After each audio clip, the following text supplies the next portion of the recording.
가정에서 아버지가 그 자녀들에게 신앙 교육을 하고 있는 이제 그런 내용입니다. 오늘 본문에 보면 지혜가 제일이니 지혜를 얻으라 이렇게 이야기를 합니다. 우리가 잘 아는 대로 솔로몬이 1000번제를 드리고 난 후에 하나님께서 묻죠. 하나님이 그 1000번제를 받으셨잖아요. 그리고 내가 너에게 뭔가를 주고 싶은데 뭐를 줬으면 좋겠느냐, 원하는 게 뭐냐 이렇게 묻잖아요. 근데 솔로몬이 뭐를 요구했죠? 지혜입니다. 그러면 갑자기 이제 궁금하잖아요. 갑자기 왜 지혜를 구했을까? 우리가 세상적으로 생각하면 아니 하나님이 주신다고 그러니까 뭐 물질을 달라고 하다든지 뭘 할 수 있는데 지혜를 달라고 이렇게 구했거든요. 그런데 오늘 본문을 보면 그 솔로몬이 하나님 앞에 지혜를 구한 이유가 있습니다. 오늘 제가 쭉 내용을 읽어보면 5절에도 보면 지혜를 얻으며 명철을 얻으라 이렇게 얘기를 했고요. 7절에 보면 지혜가 제일이니 지혜를 얻으라. 누가 가르쳐 준 거예요? 다윗이 가르쳐 준 거예요. 그러니까 이게 지금 이제 솔로몬이 지금 쓴 거잖아요, 이 잠언이. 그러니까 이 솔로몬이 누구한테 이 교육을 받은 거예요? 예? 예, 다윗으로부터, 아버지 다윗으로부터 교육을 받았는데 계속 강조한 게 지혜란 말이에요. 지혜가 제일이다. 그러니까 지혜를 얻어야 된다. 이게 아버지로부터 신앙교육을 받으면서 그 지혜가 아주 중요하다고 생각했단 말이에요. 그러면 어렸을 때부터 신앙교육을 받고 그 아버지 다윗이 항상 하나님 중심으로 살았잖아요. 그리고 지혜롭게 살았잖아요. 그리고 그렇게 경험하고 난 다음에 지금 자녀들에게 교육을 시켰잖아요. 그러면 계속 반복해서 들었기 때문에 하나님께서 내가 너에게 무엇을 줬으면 좋겠냐 그랬을 때 뭐가 떠올랐겠어요? 당연히 지혜일 수밖에 없잖아요. 그렇잖아요. 지금 아버지가 야 너는 막 엄청난 부자가 돼야 된다 뭐 이런 얘기가 아니고 그 지혜를 얻어야 된다. 왜? 지혜가 제일이기 때문에 그 지혜를 얻어야 된다고 이게 어렸을 때부터 계속 들었단 말이에요. 그러면 하나님께서 야 내가 너에게 뭐를 줬으면 좋겠냐 이렇게 했을 때 자동으로 나올 수밖에 없잖아요. 그죠? 하나님 지혜를 주세요. 왜? 누가 가르쳐 줬으니까. 아버지가 가르쳐 줬으니까. 이게 이 신앙교육이라고 하는 게 얼마나 중요한지를 가르쳐 주는 거예요. 아버지가 야 너는 싸움 잘하는 사람이 돼야 돼. 그래가지고 맨날 싸움하는 거 그냥 칼싸움하는 거 뭐 이런 게 가르쳤다고 하면 그 뭐라고 했을까요? 하나님 나 큰 용사되게 해주세요. 그럼 뭐 그렇게 또 요구할 수 있었겠죠. 그리고 너는 부자가 돼야 돼. 막 그렇게 했으면 하나님 그냥 돈 좀 많이 주세요. 그리고 뭐 부를 요구했겠죠. 그렇잖아요. 그런데 지혜를 요구했단 말이에요. 그게 아버지로부터 들으면서 자랐기 때문에 그 가정의 신앙교육이 얼마나 중요한지를 우리에게 보여주는 거예요. 그러면서 이제 솔로몬이 아버지로부터 이렇게 신앙교육을 받았잖아요. 그러면서 나도 이렇게 아버지로부터 신앙의 유산을 물려받았고 그런 신앙교육을 받아서 지금까지 내가 살아왔는데 그것을 솔로몬도 자녀들에게 또 가르쳐주는, 교훈하는 이제 그런 내용이거든요. 그래서 오늘날 우리에게 이제 적용한다고 하면 솔직하게 말하면 가정에서 우리 자녀들에게 신앙이 우선입니까? 학교 공부가 우선입니까? 뭐 갈리네. 신앙 또 교육. 요즘 대부분이 보면 야, 교회는 안 가도 돼. 학원 가. 학원 다니러 공부하는 힘들지? 야, 조금 더 자. 이게 대세잖아요. 근데 우리가 뭐 공부도 때가 있으니까 공부할 때는 공부해야 되겠죠. 그런데 우리가 알아야 될 것은 뭐냐면 이 신앙이라고 하는 이 믿음은 우리가 다 경험하고 느끼는 거지만 이 어렸을 때부터 잘 교육하면 자연스럽게 이게 신앙이 이어지지만 여러분 나중에 이 뭐 커가지고 아이들 이 교회에 이렇게 믿음을 갖게 만들려고 하면 그게 돼요, 안 돼요? 안 되잖아요. 그런데 이 신앙은 그냥 우리 뭐 정말 여러분들이 내가 예수를 믿어서 구원받았고 내가 영원한 생명을 가지고 있고 정말 우리는 천국 간다고 하는 그런 확신이 있다고 하면 우선순위가 뭐가 돼야 될까요? 신앙이 우선이 될 수밖에 없잖아요. 그리고 신앙생활 잘하면 아이들이 자연스럽게 성실하게 학교도 공부도 잘할 수 있어요. 그런데 이제 오늘날은 우선순위가 바뀌었잖아요. 우선순위가 바뀌어서 신앙은 뒷전인 거예요. 영원한 우리가 생명이 있고 천국이 보장된다고 하는 그것을 우리가 확실하게 안다고 하면 그렇게 교육시켜서는 안 되잖아요.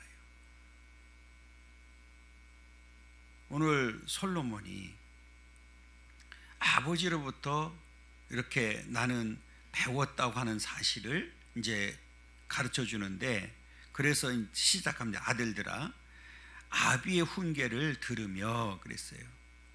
아들들아 그랬어요. 자신도 아비의 훈계를 들었고 명철을 얻기에 주의했다. 여기서 들으면 들으라 주의해라.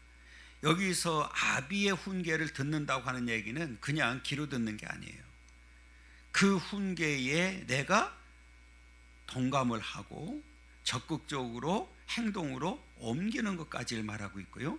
여기서 주의한다고 하는 얘기는 경청하다 이런 내용이거든요. 귀 기울이다. 그러니까 내가 아버지가 하는 말씀을 한마디도 놓치지 않기 위해서 아주 귀 기울이는 상태를 지금 말하고 있는 거예요. 여러분 우리 요즘 아이들 부모님 말들 잘 들어야 안 들어요? 다 잘 들으니까 너무 감사하죠, 그죠? 이게 뭐 제가 늘 말씀드리지만 학교 이 공교육이 무너지니까 그러면 가정에서라도 이렇게 해야 되는데 가정에서도 아이들 교육하기가 쉽지 않잖아요. 그러니까 옛날에 뭐 우리 저 때만 해도 형제들이 많으니까 뭐 지지고 볶고 싸우고 뭐 하면서 그냥 지들끼리 컸어. 그렇잖아요. 그런데 요즘은 뭐 한 명 이렇게 두 명 되다 보니까 얘가 우선이고, 밥을 안 먹으면 쫓아다니면서 그냥 뭐해? 먹이잖아. 옛날에는 밥그릇에서 뺏어버렸어요, 진짜로. 아니, 쫓아보냈지. 밥 먹다가 뭐 밥 투정한다? 숟가락 뺏어버렸어요, 진짜로. 그러면 밥을 안 줘. 그러면 몇 번 그렇게 하면 투정할까요, 안 할까요? 안 하죠. 그런데 요즘은 막 그냥 쫓아다니면서, 그러니까 아이들이 습관이 되어버리는 거예요. 뭐 내가 투정을 해도 다 받아주고 뭐 한다고 하는 이런. 그러니까 이게 그 뭐 부모님들 말을 잘 듣지도 않고 지멋대로 지 생각대로 이제 살아가려고 하는 거잖아요. 그러니까 이게 솔로몬이 이야기하고 싶은 게 뭐냐면, 지금 아버지의 말을 어찌됐든지 잘 들은 거예요. 그러면 니들이 앞으로 살아가면서 정말 하나님의 어떤 축복 가운데 살려고 하면 부모의 말을 잘 들어야 된다. 특히 이제 그 우리나라도 그 제가 지금 말씀드렸던 대로 우리가 어렸을 때, 이런 때는 이 가정의 문화가 굉장히 그 엄했잖아요. 그러니까 우리도 할머니 모시고 살았는데 항상 할머니하고 아버지하고 겸상을 하고, 나머지는 이제 따로 뭐 그냥 한 상에 뭐 그렇게 식구 많은 식구들이 같이 먹고, 어른들이 숟가락 들기 전에 절대 숟가락 들면 안 되고, 그리고 먼저 일어나지도 못하고, 이러면서 가정의 문화가 그렇게 교육을 자연스럽게 교육이 됐거든요. 그렇게 이제 우리가 자라왔는데 지금은 이제 그런 문화가 아니잖아요. 뭐 각자 알아서 사는 그 세상이 되다 보니까 이제 어려움이 지금 있는 거죠. 그래서 이게 오늘 우리가 그 이제 솔로몬이 자연스럽게 그 몸에 배도록 해준 거예요. 아버지 다윗이 이 그 아주 그냥 우리가 흔히 그러잖아요. 그러니까 우리나라 사실은 이게 가정 교육도 이제 과거에는 굉장히 그런 이 엄하게 이렇게 했단 말이에요. 그런데 이제 유대인들의 교육은 사실은 가정 교육이거든요. 그러니까 이들은 늘 이 그 가정에서 아주 말씀을 잘 가르치는, 그리고 늘 그 말씀을 묵상하고 말씀 붙들고 살게 아주 만드는 일이었거든요. 그러니까 그 유대인들의 사회에서는 목의 중심이잖아요. 그러니까 목의 중심이라는 얘기는 그 어머니가 유대인이고 그 뭐 아빠가 한국 사람입니다. 유대인인 거예요. 왜냐하면 엄마의 교육이 집에서 굉장히 중요하기 때문에 목의 중심입니다. 그러니까 이들이 그 어렸을 때부터 이게 굉장히 신앙 교육을, 이게 그 말씀 교육을 잘 받은 거예요. 그러니까 오늘 솔로몬도 그런 지금 아버지로부터 내가 이렇게 들었다, 그리고 주의했다, 이거를 강조하면서 이 자녀들에게 그것을 그대로 지금 전수해 주는 그런 내용입니다. 그러면 그것은 그 당시에 다윗이나 솔로몬에게만 적용되는 것이 아니라 오늘날 우리 신앙 교육을 하는 모든 가정에서 이게 적용이 돼야 되는 그런 내용이잖아요. 그러면서 내가 선한 도리를 너희에게 전하노니 내 법을 떠나지 말라. 이게 이제 교육을 시킬 때 부모가 나는 도둑이라 할지라도 자녀들에게 야, 너 도둑질하면 살아라 이렇게 가르치는 사람이 있을까요, 없을까요? 또 모르지. 너무 기술이 좋아가지고, 야, 너 이거 배워 그래가지고 맨날 훔치는 거, 할지는 모르지만 그런 사람 누가 있겠어요?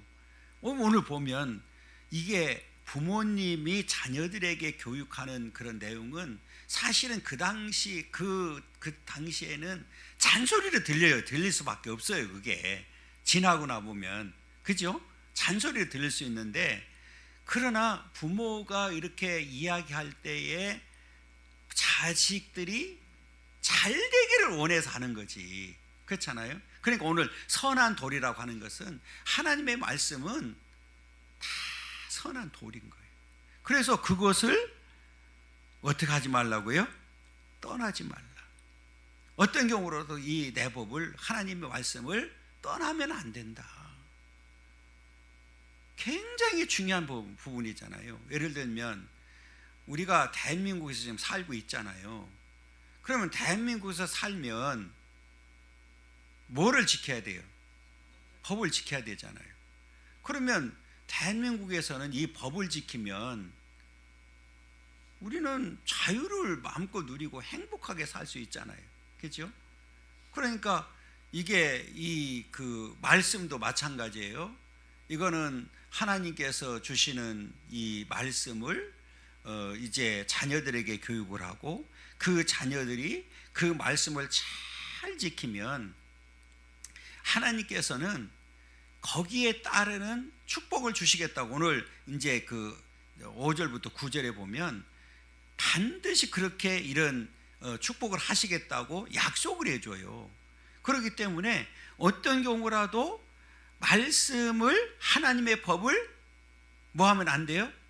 떠나면 안 되는 거예요. 떠나지 말아야 된다. 그러면 떠나지 않게 하려고 하면, 이거는 앞에 말씀드렸던 대로 다윗이 계속 자녀들에게 어렸을 때부터 말씀 양육을 한 것처럼 그렇게 말씀 양육이 필요하다는 거죠. 그런데 제 앞에 말씀드렸던 대로 지금은 그렇지가 않잖아요. 그 요번에 이제 교육감 중에서 그 경기도 교육감 안민석 그 교육감이 됐는데, 이분이 교육감 되자마자 멋있게 하더라고요. 그래서 마음이 들어요. 무슨 얘기냐면, 요즘 교권이 무너졌잖아요. 그래서 지금 선생님들이 잘 아는 대로 그 명예퇴직이 굉장히 많습니다. 지금 선생님들 도저히 못하겠다는 거예요.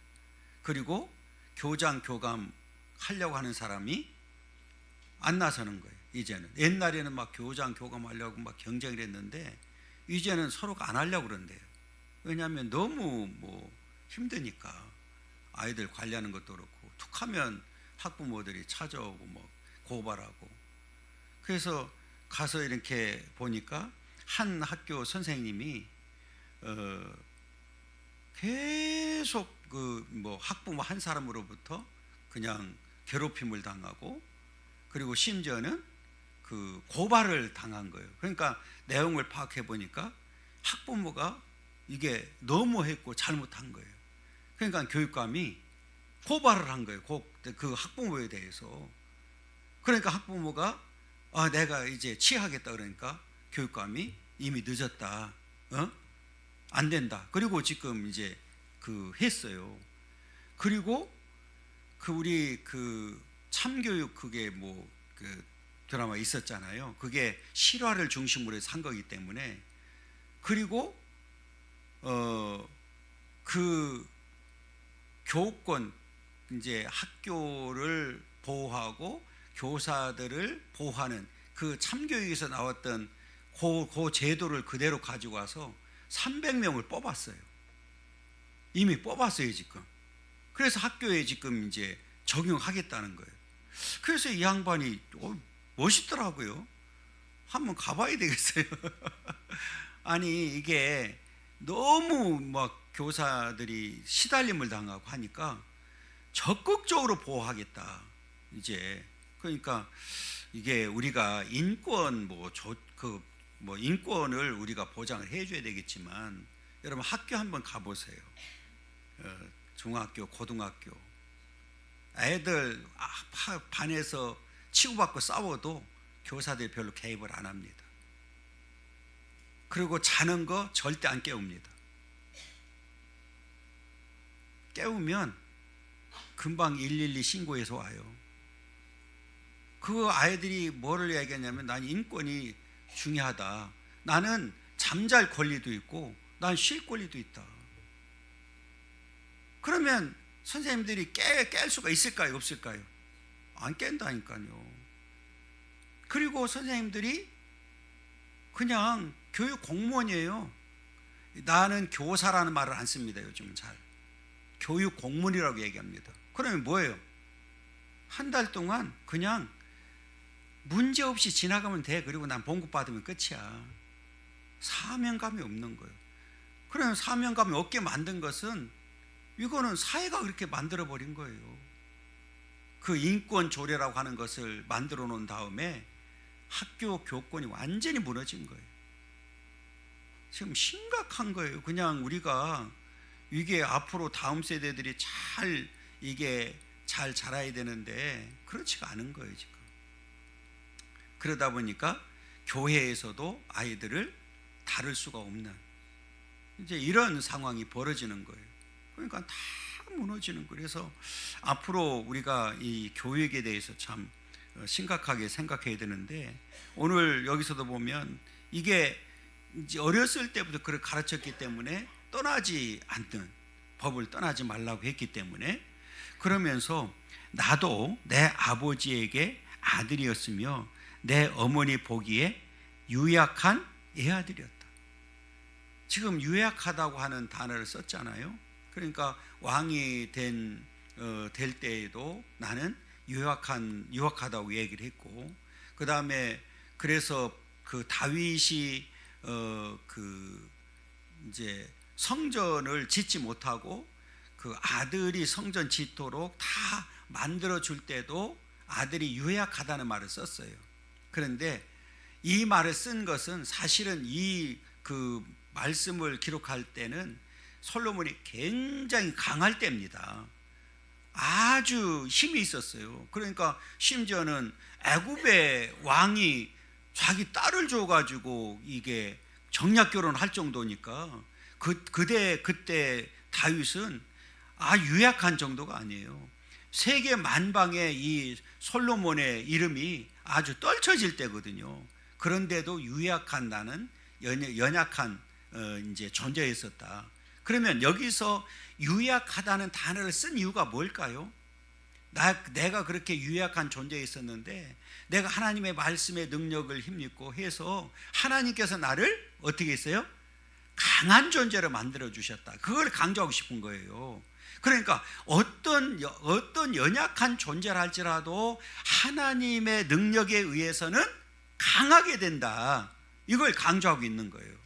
그래서 그걸 뭐가 그렇게 만들었느냐? 지혜가 그렇게 만들었다. 이걸 지금 강조하는 거거든요. 그러니까 그 지혜를 통해서 내가 이제 하나님을 알게 되었고, 하나님이 어떤 분인지 알았고, 그 지혜의 근본이 하나님이라는 사실을 알게 되었기 때문에 하나님을 내가 잘 경외하고 했더니 하나님께서 나를 강하게 만들었다. 그래서 그 당시에는 솔로몬 하면 뭐 나라는 말할 것도 없고, 주변에 있는 나라들이 그냥 그 보따리 이 금은보화를 싸들고 예물을 들고 싸들고 와가지고 솔로몬을 만들려고 줄을 섰던 그런 때거든요.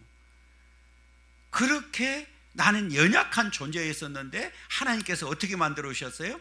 강하게 만들어 주셨다. 그걸 강조하기 위해서 유약한 애아들이었다. 이렇게 얘기합니다. 그러면서 아버지가 내게 가르쳐 이르기를 내 말을 어디에 두라고요?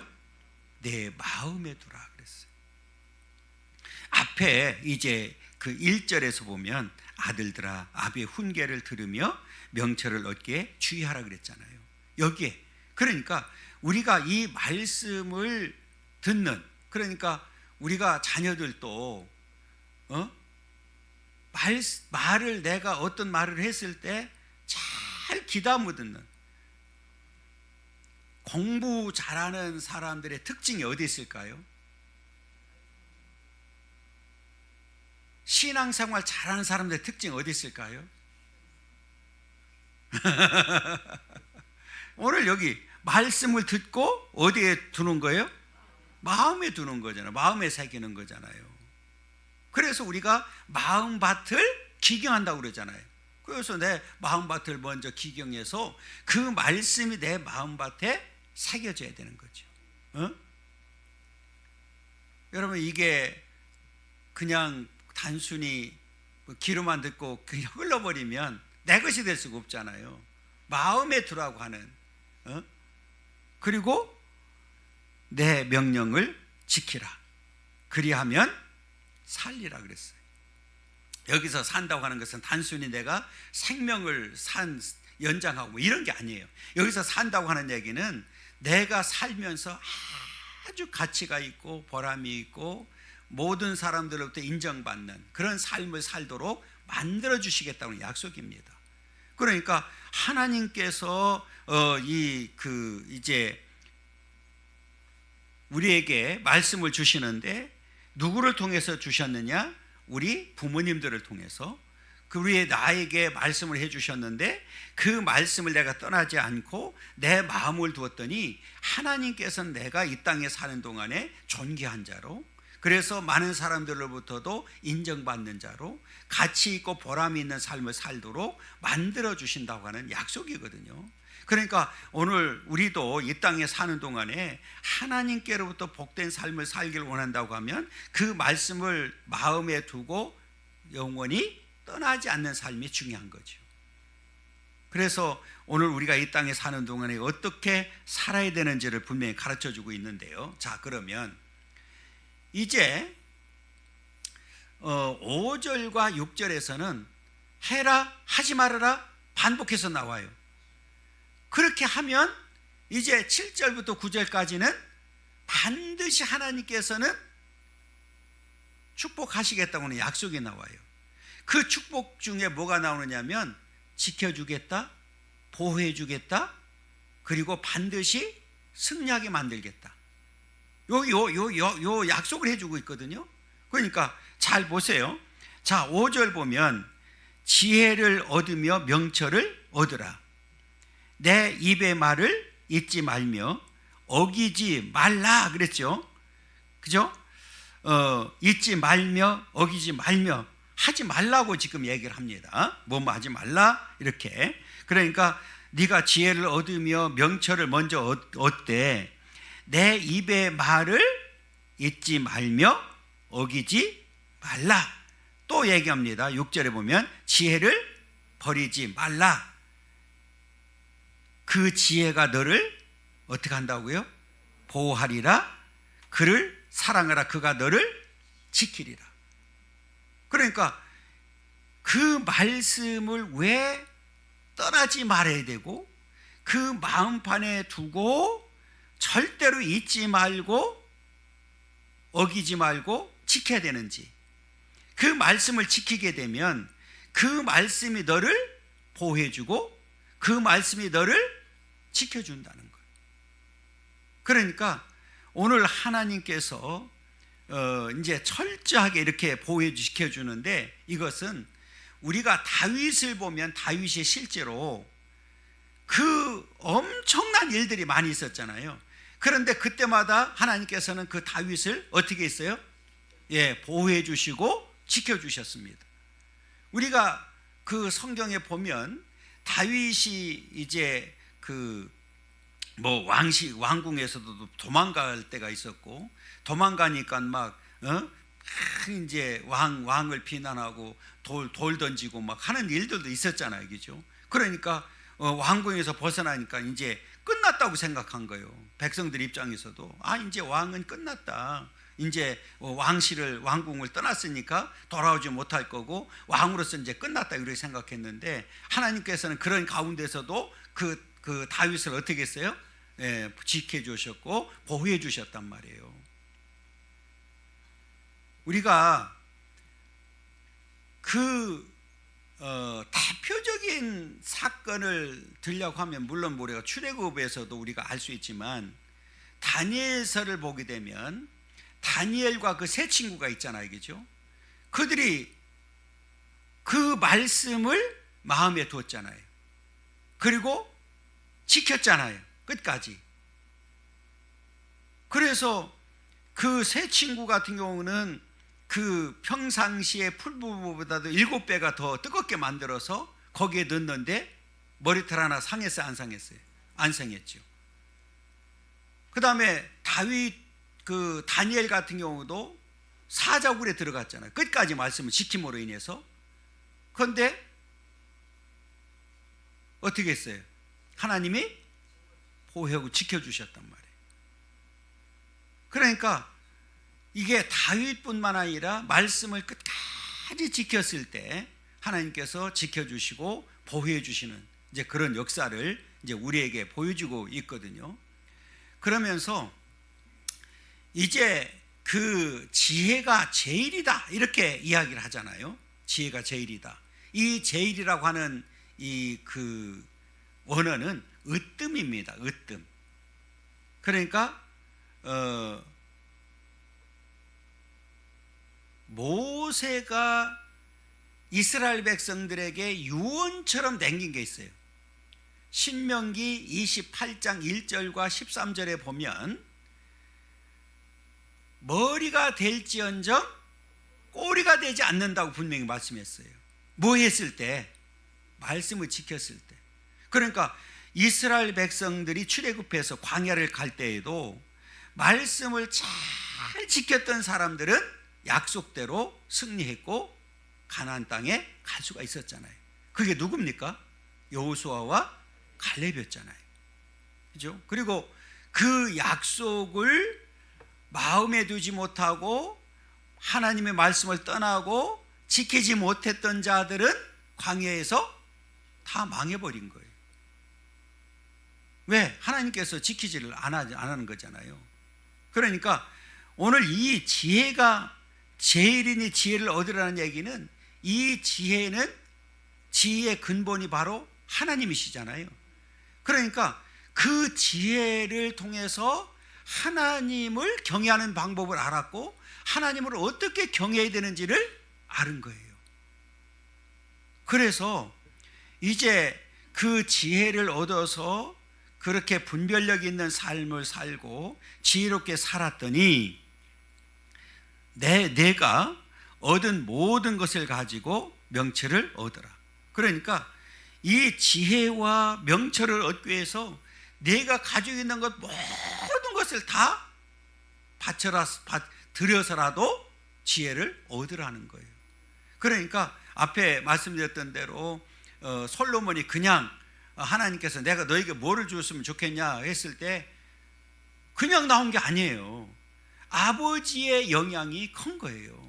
그렇게 교육을, 이 세상 살려고 하면 지혜가 최고야 그랬더니, 그래서 지혜를 얻어서 그 지혜를 가지고 이제 이 만방에 이제 그 이름을 떨치게 되는 이제 그런 역사 우리가 보게 되지요. 그러면서 이제 지혜를 얻었잖아요. 지혜가 제일이라고 그랬잖아요. 이거는 그 지혜를 통해서 이제 하나님 제일주의, 말씀 제일주의로 살아가는 삶을 살게 되는 거예요. 자, 오늘 이제 그 내용이 이제 8절부터 9절까지거든요. 그를 높이라. 그리하면 그가 너를 높이 들리라. 이게 그는 지혜지만 오늘 여기서는 하나님을 높이는 거예요. 그러니까 이 지혜를 통해서 지혜의 근본이 되시는 하나님을 내가 잘 높인다는 얘기는 뭐예요? 하나님 제일주의로 사는 거잖아요. 그렇죠? 그러니까 내 인생에 있어서 가장 중요한 이 그 분이 누구예요? 하나님이 되는 거잖아요. 그러니까 이게 하나님 제일주의로 이제 살게 되는 그런 상황을 말하고 있는데, 그리하면 그가 너를 높이 들리라. 만일 그를 품으면 그가 너를 어떻게 한다고요? 영화롭게 한다. 너를 높이는 것뿐만 아니라 영화롭게 한다. 어? 여러분, 우리가 이 땅에 살면서 왜 우리가 하나님 제일주의로 살아야 되고 말씀 중심으로 살아야 되는지를 분명하게 가르쳐 주고 있는 거예요. 우리가 이렇게 지혜를 통해서 분별력 있는 삶을 살고 하나님을 높여드리고 하나님을 잘 경외하고 하나님을 섬기게 되면 하나님께서는 분명히 우리를 보호해 주시고 지켜주시고 우리를 높여주시고 영화롭게 만들어 주시고 그리고 반드시 승리케 해 주신다. 오늘 본문에 보면 승리라는 말은 없어요. 그런데 무엇과 연결되느냐면 면류관입니다. 면류관. 잘 보세요. 자, 9절 한번 보실까요? 자, 9절 보면 그가 아름다운 관을 내 머리에 두겠고 영화로운 면류관을 내게 주리라 하셨느니라. 여기 아름다운 관이나 영화로운 면류관은 누구에게 주는 거예요? 승리한 자에게 주는 거예요. 여러분, 우리가 마지막 승리하게 되니까 우리에게는 뭐가 준비되어 있어요? 면류관이 준비되어 있잖아요. 의의 면류관, 생명의 면류관, 이런 면류관이 준비되어 있단 말이에요. 그러니까 승리한 자들에게 주는 거예요. 그냥 오늘 다윗이 이 지혜를 통해서 끝까지 뭐 했어요? 승리했잖아요. 그렇죠? 그러니까 이 다윗이 다 경험한 거예요. 그것을 오늘 자녀에게 물려준 거예요. 물론 이 솔로몬이 끝까지 다윗처럼 승리했으면 참 좋았을 텐데 이게 어떤 경우라도 하나님 앞에 교만하면 안 되잖아요. 그러니까 다윗의 위대함이 어디 있냐면 늘 뭐 했습니까? 겸손한 거예요. 그리고 자신의 부족함을 알고 하나님 앞에 달마다 부복했잖아요.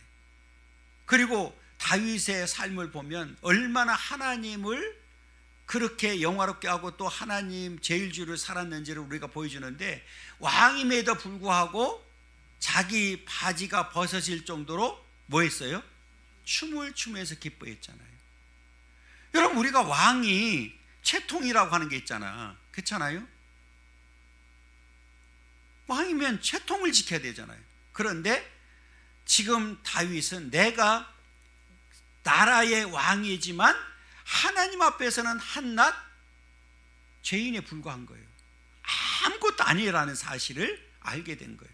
그래서 이 하나님을 기쁘게 해드리기 위해서 하나님 앞에 최선을 다했고 마지막까지 늘 겸손하고 그리고 늘 기도하면서 승리했던 역사를 보여주고 있거든요. 그래서 오늘 다윗이 그렇게 승리했기 때문에 오늘 이 자녀들도 그 지혜를 통해서 하나님을 잘 경외하고 그리고 하나님께서 주신 그 축복을 받아 누리기를 원하고 다윗이 승리했던 것처럼 궁극적으로 그 자녀들도 승리하기를 원한 거예요. 그러면 오늘날도 마찬가지죠. 이제 저와 여러분들이 이제 구원받아서 이렇게 하나님의 자녀로 살고 있잖아요. 하나님께서 원하는 게 뭘까요? 마지막까지 승리하기를 원하는 거죠. 끝까지. 그렇잖아요? 그러니까 그 승리의 비결은 어디 있느냐? 지혜를 얻어야 된다. 명철을 얻어야 된다. 그리고 하나님 제일주의로 살아야 된다. 말씀 중심으로 살아야 된다. 그러면 우리 하나님께서는 절대로 우리를 버리지 아니하고 우리를 떠나지 아니하고 우리가 궁극적으로 승리하도록 역사하시는 분. 그래서 오늘 그가 아름다운 관을 내 머리에 두겠고 그랬어요. 아름다운 관을 내 머리에 둔다. 마치 왕이 되어서 그리고 우리가 이 관을 하면 당시에는 뭐 그 경주하잖아요. 그러면 누구에게 씌워져요? 이긴 자. 그렇잖아요. 1등 한 자에게 관을. 그 당시에는 그 자료를 보면 이게 그 나무 이파리로 만들어 가지고 씌워졌단 말이에요. 근데 그거는 이제 뭐 있다가 잠깐은 괜찮지만 시들어서 없어지는 거잖아요. 그러나 우리에게 씌워지는 이 관은 영원한 관이잖아요. 우리가 성경에 보면 마지막 때 우리를 향해서 뭐라고 하면 왕 같은 제사장이라고 그랬잖아요. 이 관은 누가 쓰죠? 왕이 쓰잖아요. 그죠? 그런 것처럼 우리가 이제 승리한 저와 여러분들에게는 반드시 하나님께서는 이렇게 관을 이제 머리에 씌워 주시고, 그리고 뭐라고 그랬어요? 그 다음에 영화로운 면류관을 내게 주리라. 우리가 지금 믿음으로 계속 달려가는 이유가 바로 여기 있잖아요. 우리는 궁극적인 목표가 있잖아요. 그렇죠? 그러니까 이스라엘 백성들이 출애굽해서 목표하는 가나안 땅이 있었던 사실처럼 이제 오늘 저와 여러분들에게는 영적 가나안인 천국이 있잖아요. 그러니까 그 나라를 향해서 달려가는데 그 완성할 때까지는 우리는 이 세상에 살아야 됩니다. 이 세상은 여전히 사실은 악한 세상이잖아요. 그러면 이 세상에서 우리가 끝까지 이 믿음을 지키고 말씀을 떠나지 아니하고 승리하기가 쉬워요, 어려워요? 점점 더 어려워지는 세상이 오잖아요. 그렇잖아요. 그러니까 이 성경에 보면 마지막 때는 사실은 배교자들이 많을 거라고 말씀하고 있거든요. 아예 처음부터 믿지 않는 사람들은 대상이 아니란 말이에요. 배교자는 누굽니까? 예수를 믿다가 이제는 어려움 당하고 핍박을 당하고 하게 되면 다 떠나게 되는 상황을 말하고 있는 거예요. 그러니까 여러분, 끝까지 믿음을 지켜서 남은 자 되는 게 쉬워요, 어려워요? 너무너무 어려운 거예요. 여러분, 우리가 주일날 예배 드렸는데 새벽 기도도 하고 또 수요일날 이렇게 모이기도 하고 하는 이유가 뭘까요? 내 믿음을 지키기 위해서 그런 거예요. 그리고 내가 끝까지 그 믿음을 지켜서 뭐 하기 위해서? 승리하여 남은 자 되기 위해서 그런 거예요. 그러니까 오늘 저와 여러분들도 다윗이 승리했던 것처럼 반드시 승리하는 자가 되어야 됩니다. 성경에 보면, 로마서에 보게 되면 남은 자만 구원이 있다고 분명히 말씀했잖아요. 그렇죠? 그러니까 출발은 많이 했어요. 그러니까 그거를 대표적으로 보여준 게 뭐냐면, 이스라엘 백성들이 민족적으로 선택을 받아서 출애굽한 사건이거든요. 출애굽한 사건 가운데 그 1세대 중에서 남은 자는 딱 2명이란 말이에요. 더 앞에 가면 노아 홍수 때 구원받은 사람이 몇 명이에요? 8명뿐이 안 되는 거예요. 그러면 역사적으로 볼 때에도 남은 자가 많다는 거예요? 적다는 거예요? 적다는 얘기예요. 그만큼 끝까지 내가 믿음을 지켜서 승리하여 남은 자 되는 게 그만큼 어렵다는 사실을 보여주고 있는 거예요. 그러니까 여러분, 우리가 흔히 그러잖아요. 야, 적당히 해라, 적당히. 여러분, 우리 믿음에 있어서 가장 안 좋은 말이 뭐냐면 적당히입니다. 그래서 한국 그 문화가 조금 우리가 신앙생활 하는데 좀 걸림돌이 되는 그 단어들이 있어요. 적당히, 글쎄요. 이게 머리 극적거리면서 글쎄요 하면 끝난 거야.